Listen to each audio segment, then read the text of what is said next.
जय भीम नमो बुद्धाय साथियों।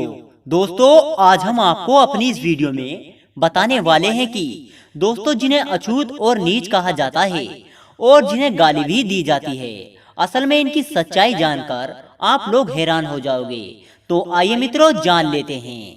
दोस्तों आप लोगों को यह तो पता होगा कि हमारे हिंदू समाज की सबसे बड़ी कमजोरी है जात पात का भेदभाव करना, और इन्हीं आपसी भेदभाव के कारण हमारा हिंदू समाज हजारों वर्षों तक गुलाम बना रहा। जब हमारे देश हिंदुस्तान पर मुगलों ने हमला किया, तब मिलकर सामना करने की बजाय हम लोग आपस में ही बट गए थे।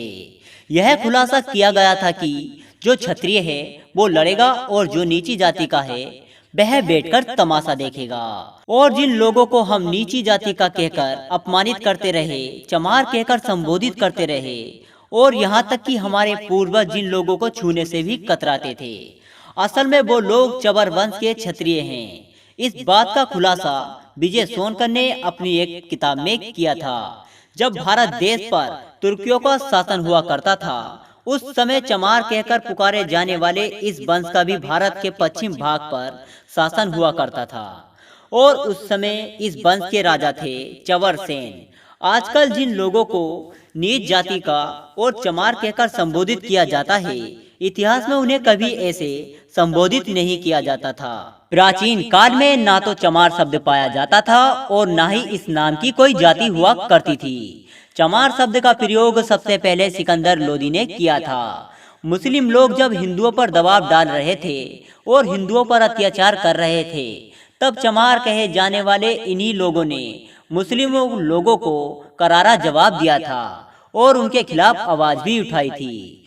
उन लोगों को दबाने के लिए सिकंदर लोदी ने बलपूर्वक उन्हें चरम के काम में धकेल दिया था और उन्हें अपमानित करने के लिए पहली बार चमार शब्द का प्रयोग किया था। चमार कहलाने वाले इस जाति के गुरु संत रविदास थे, जिन्हें रविदास भी कहा जाता है, और उन्होंने सारी दुनिया के सामने मुल्ला फकीर को लड़ाई में हरा दिया था। मुल्ला फकीर ने अपनी हार मान ली थी और वो भी हिंदू बन गया था, लेकिन सिकंदर लोदी गुस्से से आंख भभूला हो गया और उन्होंने संत रविदास को जेल में डाल दिया था। जल्द ही चवर वंश के वीरों ने दिल्ली को चारों तरफ से घेर लिया था, और जिसके कारण सिकंदर लोदी को संत रविदास को छोड़ना पड़ा। चवर वंश के उन वीरों ने कई बलिदान दिए, हिंदू समाज का हमेशा साथ दिया।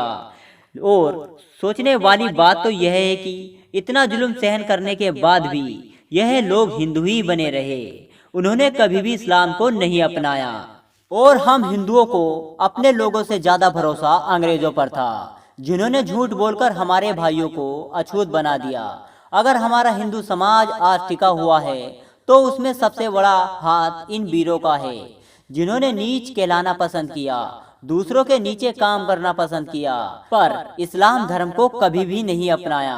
यह सब जानने के बाद आप लोग समझ गए होंगे कि हमारे समाज में कोई भी नीच अछूत नहीं है।